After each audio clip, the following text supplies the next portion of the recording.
So hello everyone, welcome back. So guys, आज के video में मैं बात करने जा रहा हूँ रियल ऑर्डर ब्लॉक। तो ये क्या होते हैं, ठीक है? बिकॉज मार्केट में कुछ फेक ऑर्डर ब्लॉक भी होते हैं जिनको हम नहीं काम मतलब नहीं यूज़ करते हैं। लेकिन क्या रियल ऑर्डर ब्लॉक है और कितना ये हाई एक्यूरेट जा सकता है और कैसे इसके वजह से आपको आपका टारगेट का पता चलेगा, मैं आज की वीडियो में आपको बताने वाला हूँ। सो उससे पहले आप अगर चैनल पे नए हो तो आप लाइक सब्सक्राइब कर सकते हो। सो एंड मेरा आप टेलीग्राम चैनल ज्वाइन कर सकते हो, वहाँ पर आपके कोई भी डाउट्स रहते हैं तो मैं क्लियर कर देता हूँ, ठीक है? सो आज के जो टॉपिक है वो है रियल ऑर्डर ब्लॉक, ठीक है? बिकॉज मार्केट में बहुत सारे ऑर्डर ब्लॉक हैं जिन पर हमें काम नहीं करना चाहिए, ठीक है? एक एडवांस ऑर्डर ब्लॉक होता है, एक मिटिगेट ऑर्डर ब्लॉक होता है, अनमिटिगेट ऑर्डर ब्लॉक होता है, पता नहीं क्या क्या, मतलब इतनी सारी चीज़ें क्रिएट करी हुई हैं। लेकिन वो सम टाइम ही काम करेगा guys, okay? And some time बोले तो 50-50। तो हमें चाहिए लगभग कि हमारा 100% एक्यूरेट जो टारगेट हमें मिले, वो टारगेट जो है 100% लगभग हमारा कंप्लीट हो, ठीक है? तो उसके लिए मैं आपको ये चीज़ें आज बताने वाला हूँ। सो देखिए, ये रियल ऑर्डर ब्लॉक क्या होता है, ओके? तो सबसे पहले आपको मार्केट में मैं फेक ऑर्डर ब्लॉक आपको दिखाता हूँ, ठीक है? कि फेक ऑर्डर ब्लॉक क्या होते हैं जिनके ऊपर हम ट्रेड नहीं करते हैं, ठीक है? सिंपल से तरीके से बताऊँगा कि क्या है, ओके? तो सपोज़ दैट आपका मैं इस तरीके से यहाँ पर ये रखता हूँ, ठीक है? ताकि आपको थोड़ा-सा समझ में आ जाए। देखो, सपोज़ दैट करंट प्राइस आपका यहाँ पर है, ओके? तो करंट प्राइस यहाँ पर होने के बाद, ओके, मैं आपको चीज़ें बताता हूँ। करंट प्राइस यहाँ पर होने के बाद बहुत सारे लोगों का ऑर्डर ब्लॉक रहता है, थोड़ा-सा मैं इसको आगे प्ले कर देता हूँ फ्रेंड्स, ताकि 2-4 कैंडल और बन जाए, ठीक है? तो बहुत सारे लोगों का ऑर्डर ब्लॉक क्या होता है, करंट प्राइस जैसे यहाँ पर है, एंड वो क्या करेंगे, ये वाले रेड कैंडल को, ठीक है? इसके पीछे का लॉजिक भी देता हूँ क्या है, ठीक है? ये वाली कैंडल का क्या करेंगे, इस तरीके से मार्क करेंगे कि सर हमारा ये ऑर्डर ब्लॉक है। सो ये मीन्स करंट प्राइस हमारा ये है, करंट मूव हमारा ये है, ठीक है? अभी प्राइस डाउन आ रहा है। ये लास्ट जो मतलब ऑर्डर ब्लॉक की डेफिनेशन ही है, जो करंट मूव है इसका प्रीवियस में जो ये कैंडल है ना, तो इसको बोलते हैं लोग ऑटो ब्लॉक, ठीक है? लेकिन ये बिल्कुल भी गलत है, ठीक है? बिल्कुल ही गलत है। इसको आप यूज़ करोगे देन आपके कभी आपको प्रॉफ़िट होगा, कभी आपको लॉस होगा, बिकॉज़ मार्केट में आप रैंडमली भी ट्रेड करेंगे, ठीक है? तो कभी प्रॉफ़िट होगा, कभी लॉस होगा। तो बात एक ही आ गई ना घुमा-फिरा के, ठीक है? आपको चाहिए 100% एक्यूरेट वाला, जो कि आपका टारगेट कन्फर्म कराए आपका किसी भी कीमत पर, ओके? 100% मीन्स मैं आपको चीज़ें बता रहा हूँ, ठीक है? प्रेडिक्टेबल है चीज़ें मार्केट में 100%, जो कि मैं आपको आगे आने वाले वीडियोज़ में मैं जो भी लाइव स्ट्रीम है वहाँ पर आपको सारे प्रूफ्स दूँगा, ठीक है? कैसे हम परफेक्ट कैच कर सकते हैं हर एक मूव को मार्केट के, जो सारे मेजर मूव हैं, okay? Daily 4 hour, weekly, monthly वाला जो भी है, ओके? सो ये सिंगल कैंडल अभी कभी नहीं रखने हैं हमको। इसके पीछे का लॉजिक क्या है? देखो, सिंगल कैंडल है, ठीक है? अब बहुत सारे लोगों का ये यहाँ पर मतलब रहता है कि भाई यहाँ पर लास्ट कैंडल ये था, उसके बाद यहाँ से बाइंग हुई, फिर यहाँ से, तो इसलिए हमारा ये है, मतलब यहाँ पर लास्ट सेलर ने यहाँ पर एफर्ट लगाया, फिर बाइंग आई, फिर इस तरीके से ये ऑर्डर ब्लॉक बन गया। तो ये बिल्कुल ही गलत है, ठीक है? ये चीज़ एकदम बहुत सही है, ठीक है? मैं ये नहीं बोल रहा हूँ चीज़ गलत है, लेकिन गलत जगह पे आप ये थ्योरी को अप्लाई कर रहे हो। एक्चुअल में इसकी जगह कहाँ पर है?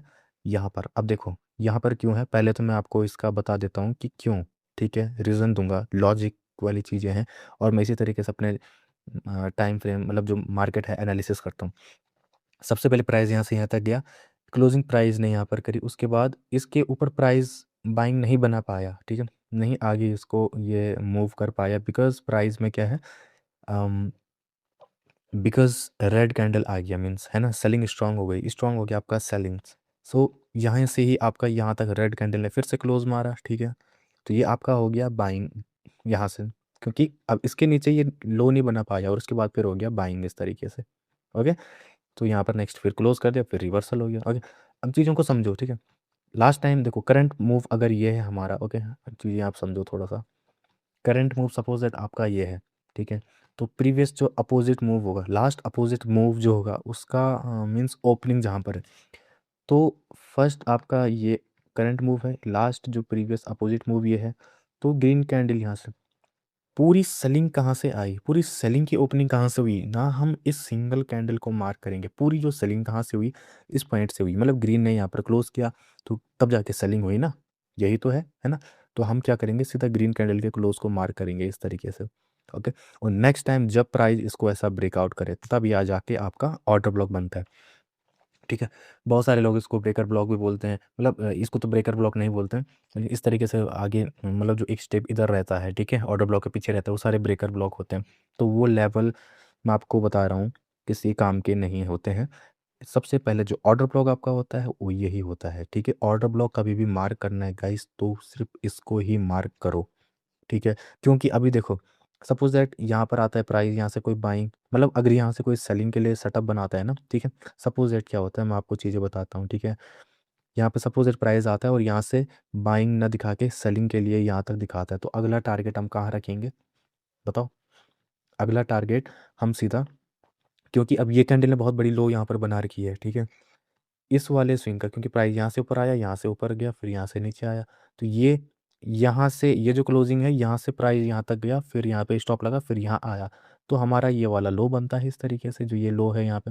लेकिन ये वाले कैंडल ने इसके लो के नीचे एक न्यू नया लो बना रखा, न्यू लो, तो यहाँ पर हमारा टारगेट होगा और इस तरीके से यहाँ तक इतनी अच्छी खासी हम सेलिंग कैच कर सकते हैं। अब देखो कितना ये है, कितना गैप है इसके अंदर, ठीक है। सो गोल्ड के हिसाब से तो 13 पिप्स, ये मीन्स 130 पिप्स हैं ये। ओके, तो ये बहुत छोटा मूव है, ठीक है। 15 मिनट का ये चार्ट है, बड़ा नहीं है, ठीक है, इसलिए कम मूव है यहाँ पर, कम पिप्स है। तो आप समझ लीजिए कि इतना ये फॉल करेगा, और कितना ईजी है हमारा टारगेट निकालने के लिए कि भाई हमें कोई सोचना समझना ज़्यादा मतलब इतना नहीं पड़ रहा है, ठीक है, कि कैसे हमारा टारगेट निकलेगा।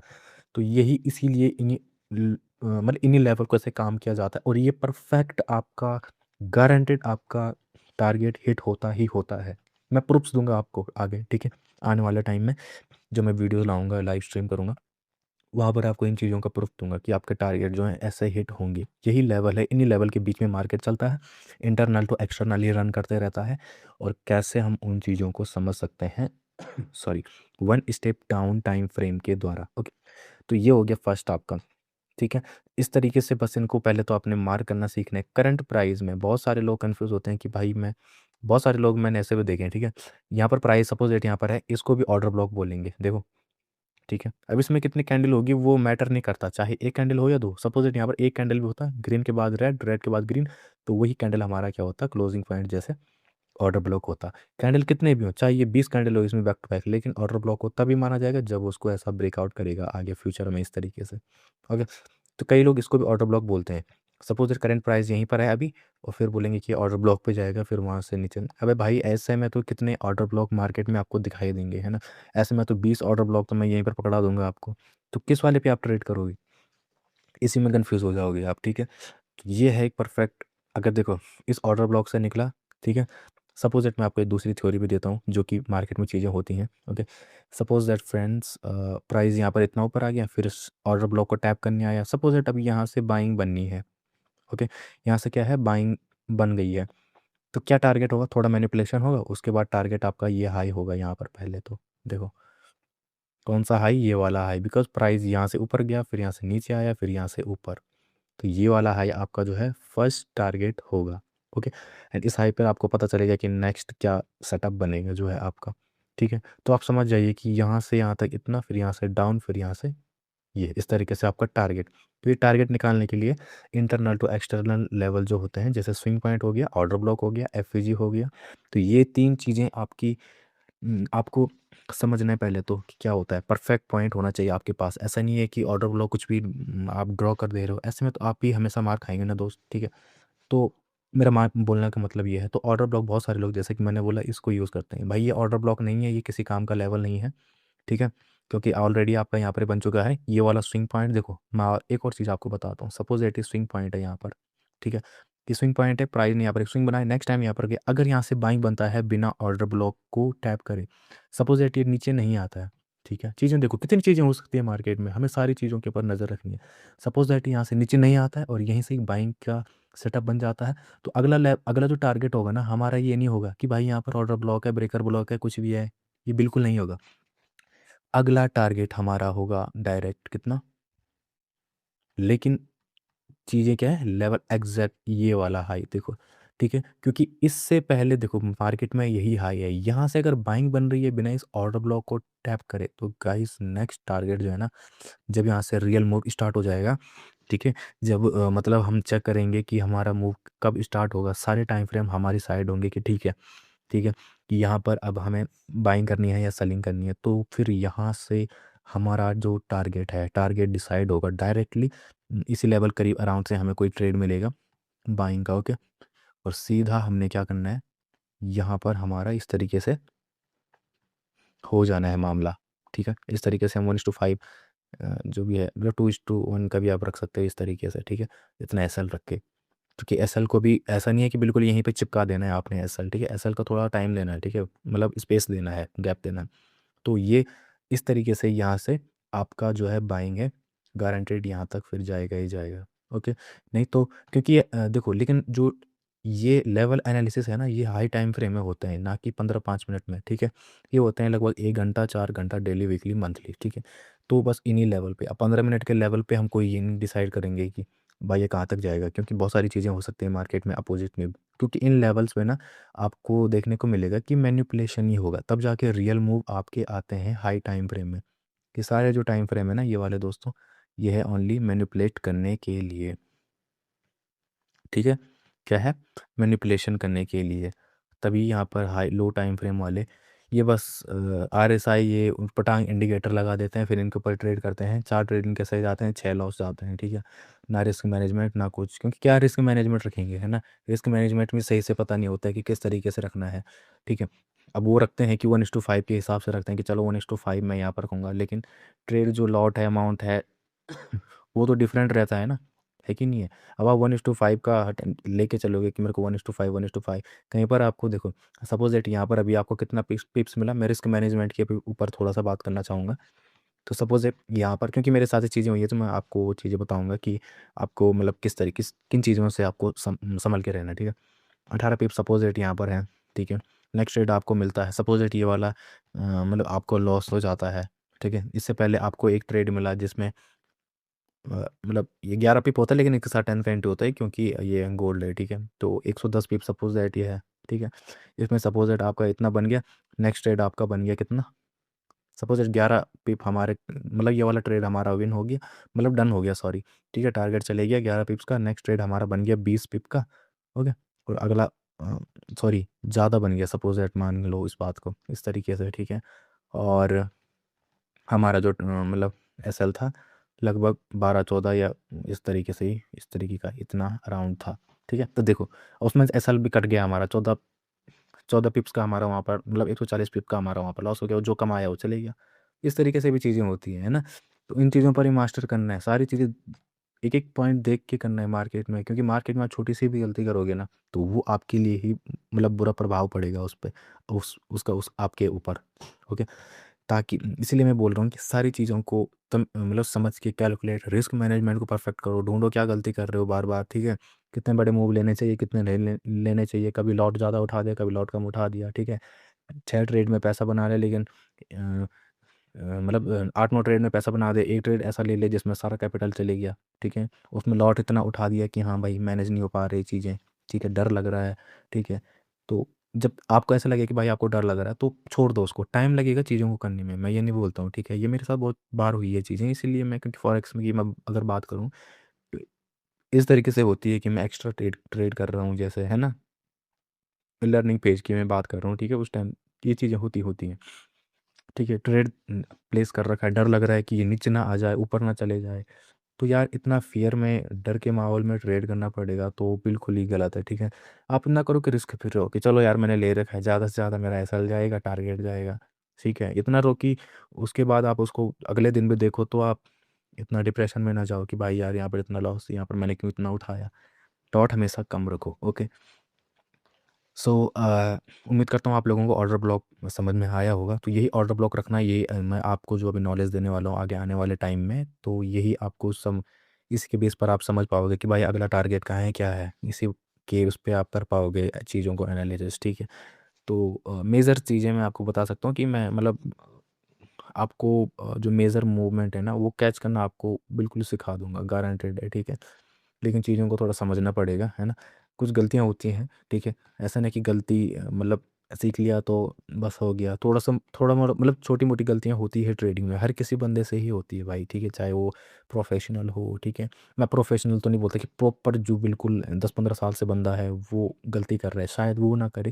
लेकिन हो सकता है कि जैसे मेरे को भी मतलब 2.5 साल लगभग है फॉरेक्स की मैं बात कर रहा हूँ। इससे पहले मैं बाइनरी ऑप्शन में था वहाँ पर, लेकिन मतलब बीच में मैंने ये भी स्टार्ट किया था। तो तो मैं समझ सकता हूँ कि हाँ, चलो छोटी-मोटी गलती होती है, लेकिन अपनी गलतियों पे हमेशा काम करना जिससे कि आपको आगे आने वाले टाइम में वो चीज़ें रिपीट होती हुई ना दिखाई दे। वो गलती का एहसास आपको दोबारा ना हो, ठीक है? इसीलिए आप ट्रेड कर सकते हैं प्रॉप फर्म में, जहाँ पर आपको मतलब पूरा वहाँ पर क्योंकि लिमिटेड है, आपके पास अपना कैपिटल होगा, आप डेमो प्रैक्टिस कर रहे हो, तो आपको कोई दिक्कत नहीं होगा कि चलो यार ठीक है, ज़्यादा ज़्यादा जाएगा, ठीक है? एक डर नहीं रहेगा अंदर में, 50% भी अपना ब्लो कर दोगे तो कोई डर नहीं रहेगा अंदर, ठीक है? लेकिन प्रॉप फर्म में अगर आप काम करोगे, ठीक है? फंडिंग वगैरह में अगर आप काम करते हो तो वहाँ पर लिमिट है आपके पास, ठीक है? कि भाई इतने से ज़्यादा लॉस नहीं कर सकते, नहीं तो सस्पेंड हो जाओगे, ठीक है? तो ये रियल ट्रेडिंग का पूरा फ़ील देती हैं एंड जब फंडिंग वगैरह आप क्लियर कर लेते हो, पास कर लेते हो, तो इतना डिसिप्लिन, ठीक है? मेरा जो ट्रेडिंग में डिसिप्लिन हुआ ये फॉरेक्स की मैं अगर बात करूँ, क्योंकि यहाँ पर थोड़ा चीज़ें अलग है, ठीक है? बाइनरी ऑप्शन में मैं करता था, वहाँ पर चीज़ें अलग है। तो मेरा मीन्स बाइनरी ऑप्शन सेम यहाँ का बहुत मतलब बहुत ज़्यादा ही यहाँ पर क्या हुआ कि डिसिप्लिन जो है, क्या होता है इंसान के अंदर, वो मैंने प्रॉप फर्म के अंदर सीखा, ठीक है? कि इतना मतलब इतना तरीके से भी काम किया जा सकता है कि कैसे अपने को काबू करें। उसके लिए फंडिंग वगैरह आप कर सकते हो अप्लाई, उसके अंदर आप ट्रेड करना तो आप सेल्फ मतलब सेल्फ के अपने ऊपर काम करोगे, ठीक है? सो बहुत अच्छा होने वाला है आपकी फ्यूचर जर्नी के लिए ट्रेडिंग में, ओके? तो उम्मीद करता हूँ कि आप लोगों को मेरी वीडियो अच्छी लगी होगी एंड आपने आज ऑर्डर ब्लॉक सीखा है, ये बहुत बड़ी बात है।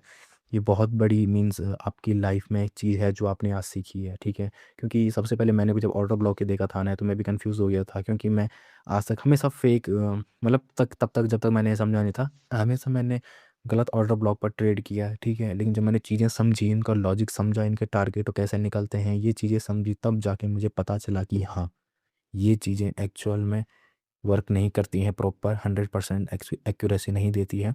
देखिए ये जो चीज़ है ये आपका गारंटेड टारगेट देता ही देता है, ठीक है? मीन्स अपकमिंग टारगेट क्या है, कहाँ तक जाएगा, क्यों जाएगा, उसके बीच में क्या होगा, ये सारी चीज़ें हम ट्रेडिंग में समझते हैं, ठीक है? ट्रेडिंग भी ऐसा कोई गेम नहीं है कि मैंने यहाँ से प्रेडिक्ट कर दिया तो भाई अब वो यहाँ तक जाएगा ही। सपोज़ दैट यहाँ पे सिग्नल मिल गया बाइंग का तो वो इसको टैप करेगा ही करेगा बाइंग में, ठीक है? ऐसा भी नहीं है। यहाँ से बाइंग बता दी, उसके बीच में कुछ ऐसी सिचुएशन हो गई कि वहाँ से अब फॉल होने वाला है, कोई न्यूज़ है, कोई कुछ है ना? तो वो चीज़ें उसको रिवर्स करवा देती है। ऐसी सिचुएशन कब आती है ये भी मैं आपको बताऊँगा, ठीक है? अ, तो मतलब 2 सिचुएशन होती है, जब आपका टारगेट डायरेक्ट जाता है या आपका टारगेट बीच में रिवर्स करता है और नया एक सेटअप क्रिएट होता है, तो उसकी एक सिचुएशन है। समझ रहे हो आप बात को?